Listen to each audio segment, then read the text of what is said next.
Et aujourd'hui, des cortèges partout en France, manifestation nationale. À Paris, départ à 13h30 de la place de la République, direction la place Saint-Augustin, non loin de l'Élysée. Une réforme des retraites à ce point imprégnante qu'elle grippe les autres activités du gouvernement, aux grandes dames du chef de l'État, Adrien Beck. C'est un souhait d'Emmanuel Macron, difficile à concrétiser, parler d'autre chose que des retraites. Hier, le chef de l'État devait par exemple participer à l'inauguration simultanée de 460 maisons France Service.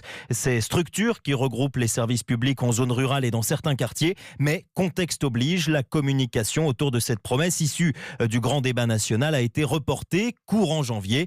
Les retraites paralysent tout, c'est pour ça qu'Emmanuel Macron veut qu'on en sorte, dit un conseiller ministériel. Les ministres concernés par la réforme ont la tête dans le guidon. Pour les autres, le temps commence à être long. On continue le boulot, mais sans faire d'annonce. En ce moment, on ne passe pas le mur du son, se lamente un conseiller. Difficile aussi d'aller dans les médias, confie un autre. C'est risqué, on ne connaît pas l'avancée des négociations en temps réel.